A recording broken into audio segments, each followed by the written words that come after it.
Hey everybody, welcome back to the channel. Welcome to a new episode of Project LS400, episode 28. Let's get started straight away. I have some good news, I have some bad news, and I have done a lot of work off camera I want to show you. The good news is the wheels have been painted and they came out beautiful. I picked them up yesterday and this is how they look. I chose a tad darker color than the original factory grey. It's just a slightly darker. Anyway, I brought them to the workshop down the street to have new tires fitted. I'm gonna back to my tire choice when I install them. The things I've done off camera. Let me pick you up and show you what I've been doing. Now over here on the floor are the rocker panel covers on the left hand side. I cleaned them and I got new clips for them, but I wanted to make them as clean as possible. They need to be repainted at some point in time. I also installed the lower section of the bumper between the exhaust tips.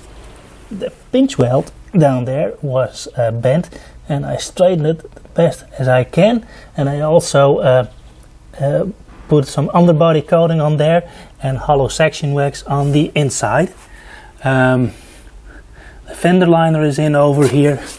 I cleaned everything. I even derusted and painted all the nuts so it looks nice and fresh. Was a bit of a struggle to get it in. Now over here you can see I have some painter's tape.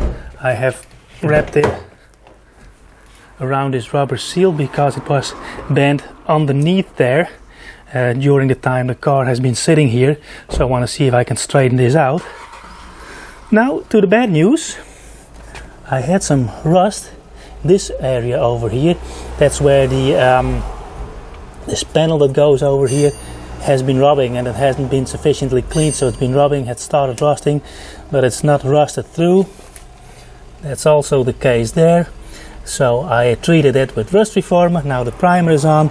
I'm gonna put some filler in here, sand it down nice and smooth to make this look nice again.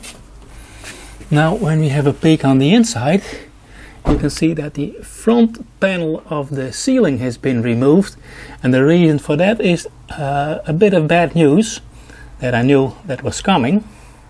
If you look closely, you can see that Project LS400 is wearing a headband, sort of like Joe McEnroe, and when you look back in episode 2, you may have noticed there was a rust spot in the top right corner over here. I already treated that with rust reform and let it be.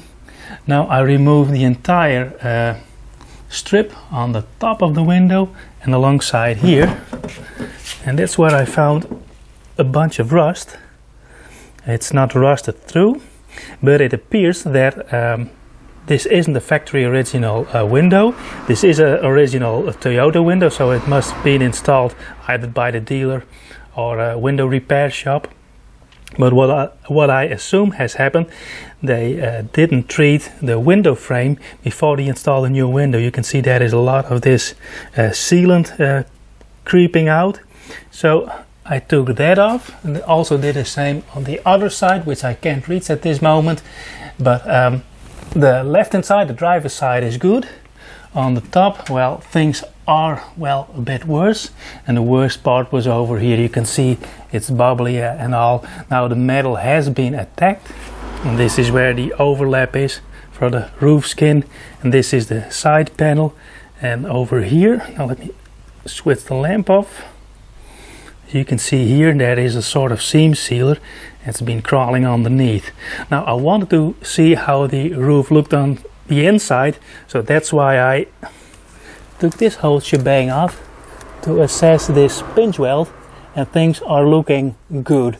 You can see over here, you turn the camera around, there's a little bit of rust, but nothing rotted through, so we're good here. But anyway, I took this panel out, and if you need to get this panel out, let me give you the direction on how that is done. Now to get the front ceiling panel out, you need to loosen the front screw of the hand grip. Also over there, now there isn't one at the driver's side, but there is a grip on the passenger side. Then you can pull it back.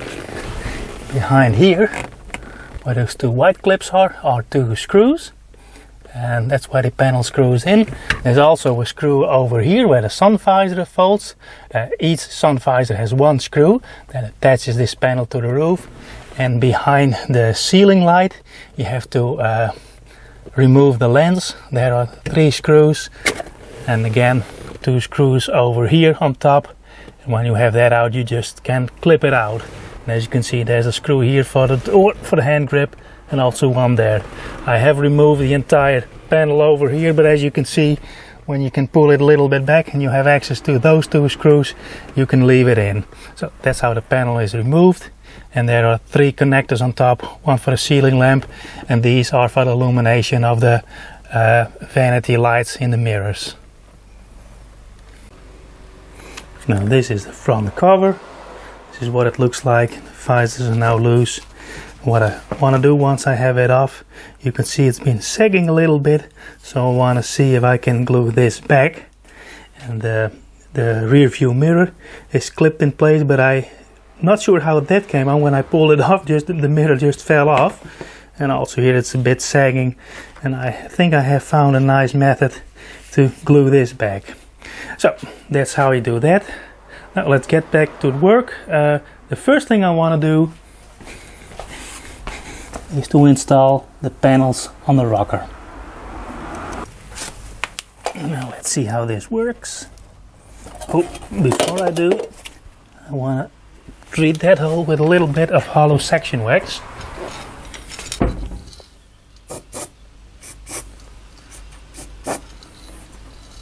A little bit of rust, but I think I can treat it later on.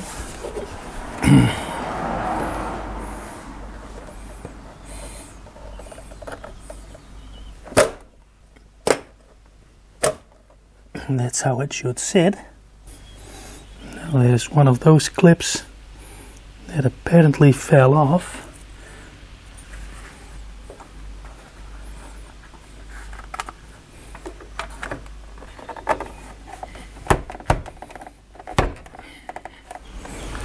Okay folks, I need to apply a trick here. This is one of the original clips that go into a rounded hole on the front. And there should be a square plug on the back, but my kit doesn't have that. So what I did, I took those red clips, usually slide in, then I clip off the upper part, and I used double-sided tape to stick them to this hole. I hope it works. At least I hope it keeps the upper part towards the rocker. On the end there's a screw here, and there's a screw in front, one over there. So I'm gonna try this. Let's see how this works.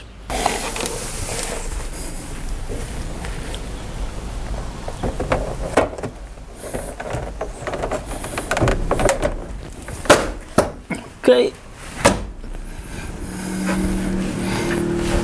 let's try the front screw first. It's hidden behind here. It's a bit hard to reach because the door is somewhat in the way.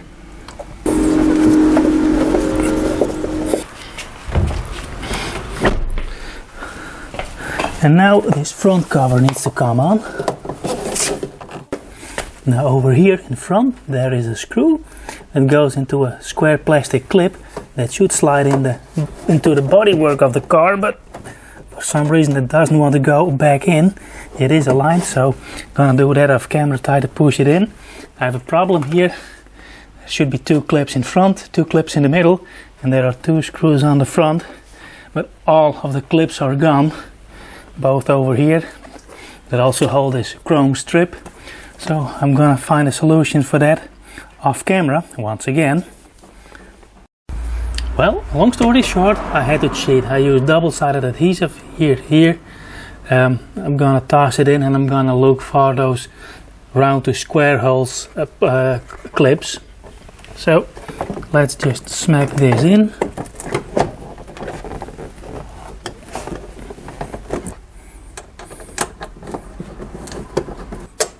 So that's in.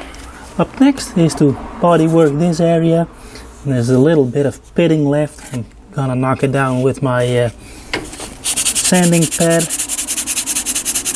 to see where the high and the low spots are. Fill in the gaps to smoothen this out. I think this will do right here. There's also a little bit in the front. This is the finishing putty I'm using. My least favorite thing to do.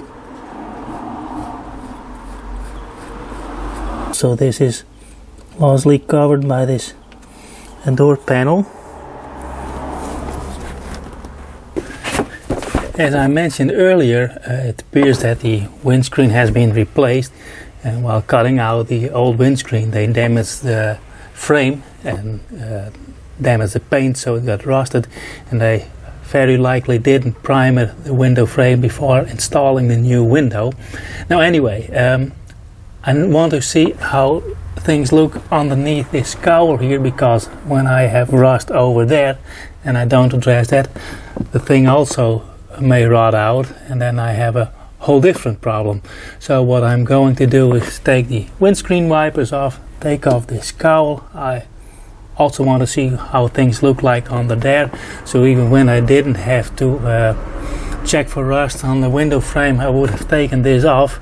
But now is a good time, the filler is drying, so let's try to get the windscreen wipers off and this entire cowl and see what things look like under there.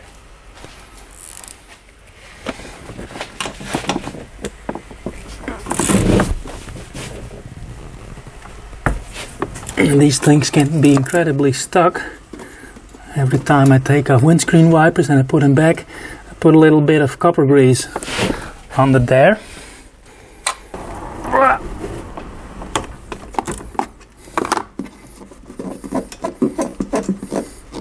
Did you know, by the way, that Version LS 400 adjusts the wiping angle according to the vehicle speed? Above 170 kilometers an hour, it decreases the speed so that the wind flowing over the car will do the last bit of wiping. So it requires less effort for the electric motor in there to make the windows go up and down. It's computer controlled. I managed to pop the larger arm off. Now then there's a 10mm nut behind here.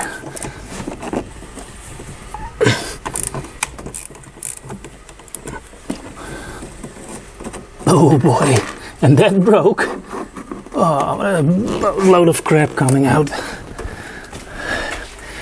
Good thing we're taking this off. This is the secondary wiper arm, and there's a large slot in here. And this was a little small piece that fell off. It has two threaded holes. It goes in the bottom here, and that's how it attaches to that very small wiper arm I'm gonna show you. This is the smaller wiper arm. This is the main pivoting point that drives the wiper, and that is where those screws go into.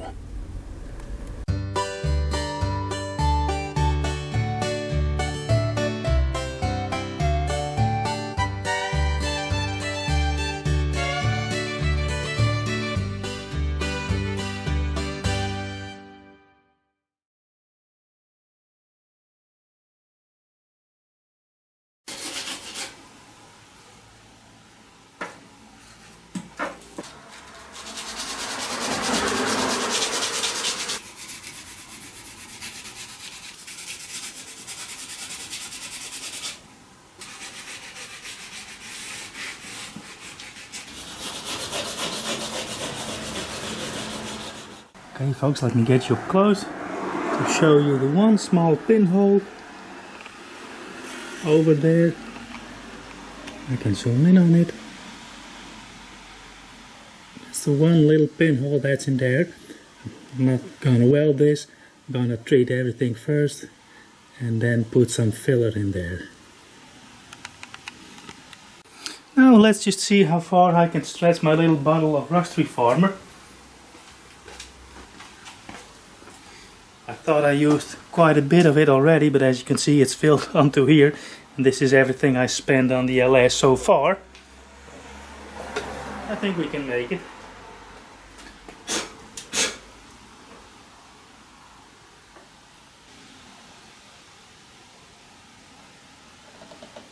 And next up I'm gonna cover the edge of the windows with paint stain painter's tape to mask it off, because I have to use the rattle can in the next step.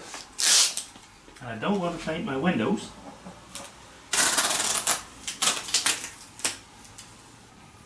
But while the Rust Reformer is drying, I thought, hey, let's prep the door sill. So I sanded everything down. Now it's in its primer. This has to dry 2 hours and then I can apply the top coat and the clear coat. And look over here, it's paint fumes, and I painted the window trim and the windscreen wipers.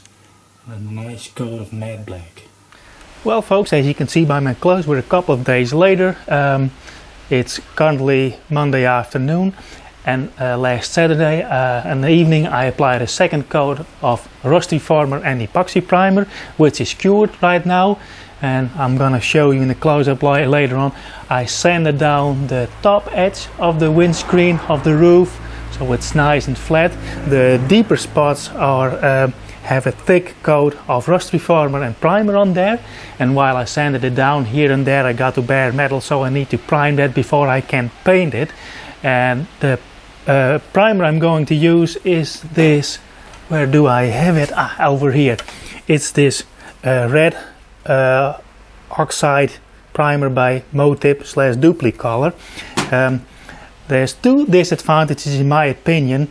It's a good primer, but one disadvantage is it lays down a very thick coat and it sputters quite a bit, so I need to mask off the car, otherwise I'll have those tiny red dots everywhere.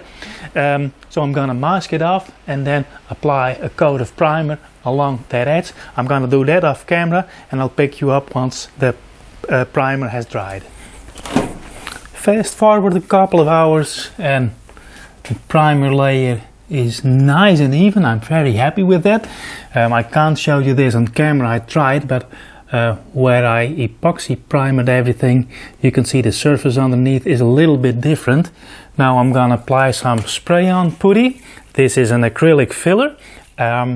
First and foremost to cover this area. This is noticeably lower, and I want to have it in this leading edge, so where there are any dents, small pits, I can fill it up and sand it back into shape. Well, let's see how this goes.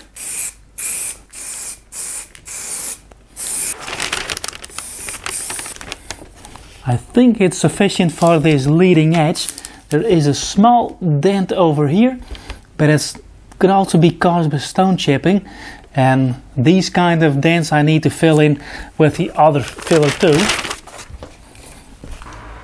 Well folks, we're a day later and I put the camera away because I'm sanding and I'm working with filler and primers, so there's a lot of stuff in the air and I don't want to get my new camera to get damaged. But anyway, I also started working on this corner in the fender just to have a little test bed for the materials I use. And when I think they do well, then I do the same on a larger scale over here on the rooftop. Now the leading edge on the roof skin is completely filled. I have to sand it down. I have it almost in shape. Only this part I needed to apply a thicker coat of filler, and it takes some time to dry. It remains soft for a bit longer. So yeah, there's a lot of primer and filler smell in the air, but also it smells like new tires. Let's get outside.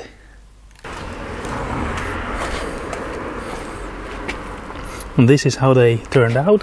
New tires are on, and well, it's a bit hard to show on camera, but the paint is a tad darker and there's a sort of golden hue to it, and I think it suits the body color, the dark green of the car, really well. So the center caps have been painted, of course, but it looks amazing in real life.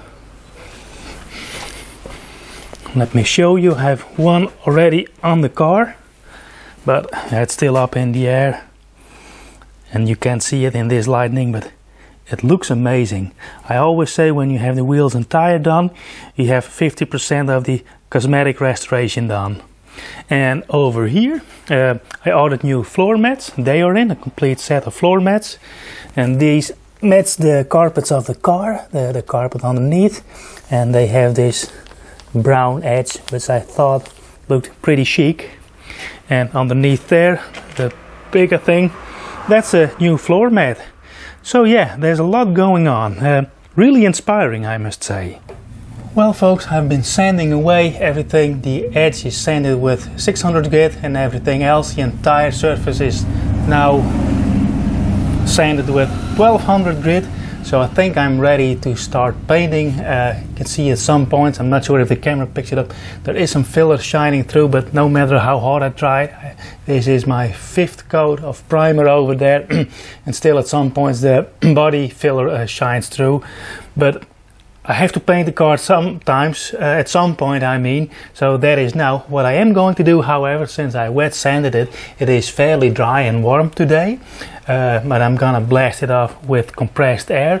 And I checked my compressor and there is very little water in there, there is almost no water in there. So I trust that the compressed air is clean now. I'm gonna blow it off, and then I'm going to use this, what is it called? It's some sticky cloth that picks up all the dirt, so everything is clean. And as you can see, I have this area over here from left to right where I want to blend in the color and the clear coat, and eventually I'll have to polish this, but so that's my plan for now.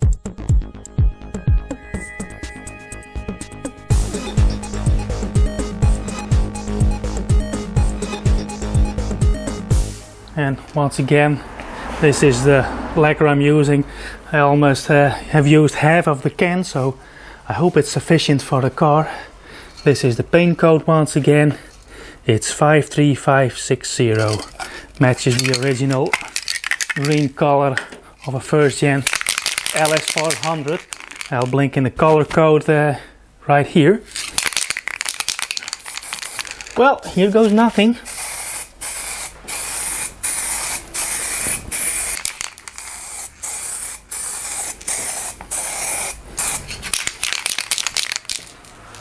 So that's the first light pass. I'm gonna leave it dry. You can clearly see it has not nearly enough coverage, but I'm gonna let this flash for a couple of minutes, then put on the second layer.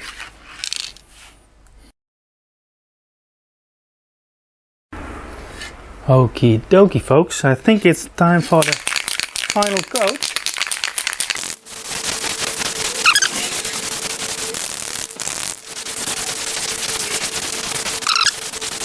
You can already see there are a lot of small nibs in there. I'm not sure if it's down to the nozzle of my spray can, but it is what it is. Now this area over here with almost this width is now fully covered in color, and behind here is dry. It's well settled down. I think I'm gonna polish that out first and then gonna degrease everything and then apply the clear coat. And I bought a special 2K clear coat because I think that is the most ideal clear coat to buff it out.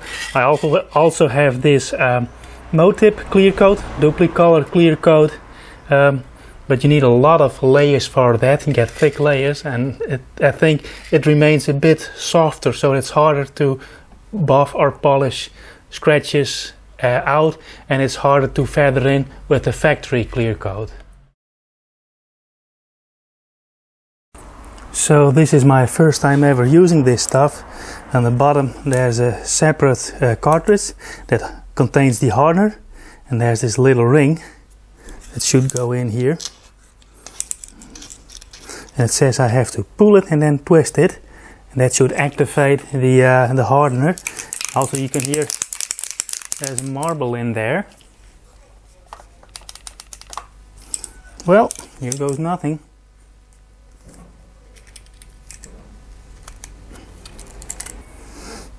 Oh yeah, and also it's recommended to wear a mask or a respirator. I ordered one, I recall, but it never came in, so reminds me to call that company back. Now I do have some draft in here, so what the mist peels away, and I try to inhale as least as possible, but indeed it's much wiser to wear a respirator.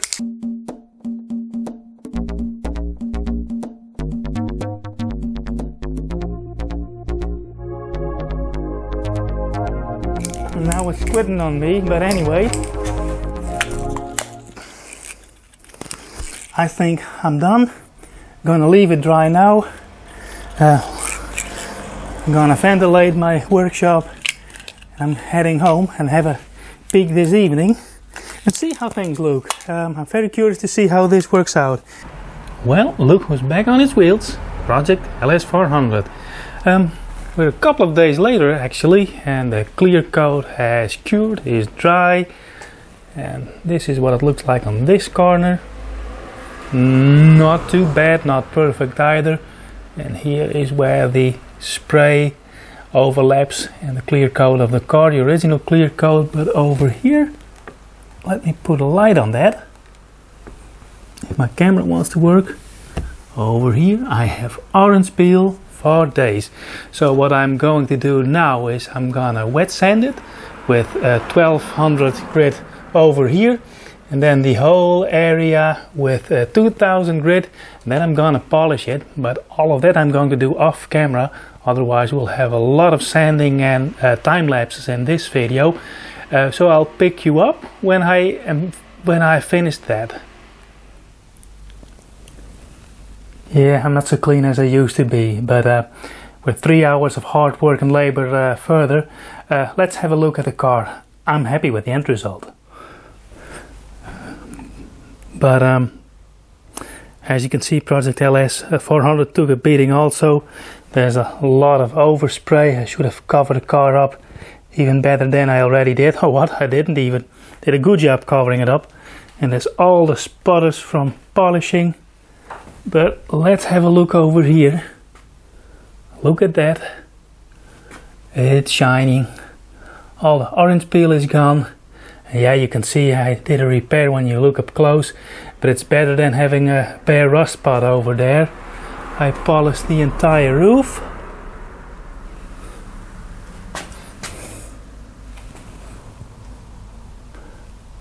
Oh man, look how shiny it is. So I'm happy with the end result. The next step is to install the window trim again and the interior, but I think I do that in the next episode. And the reason for that is I have a lot of work to do. It's in 3 weeks the summer holidays start for me and my family, and I want to be prepared for summer holidays, so I have to finish off things at the day job, and I want to finish things off over here. I have a lot of test cars to record the upcoming weeks. So installing the window trim and the interior back into the car will be in the next episode. But anyway, I hope you liked following me along, and if you did, give me a like, leave a comment, subscribe to the channel, and put on notifications so you don't miss a new episode. And for now, I would like to thank you for watching, and I hope to see you on the next one. Bye!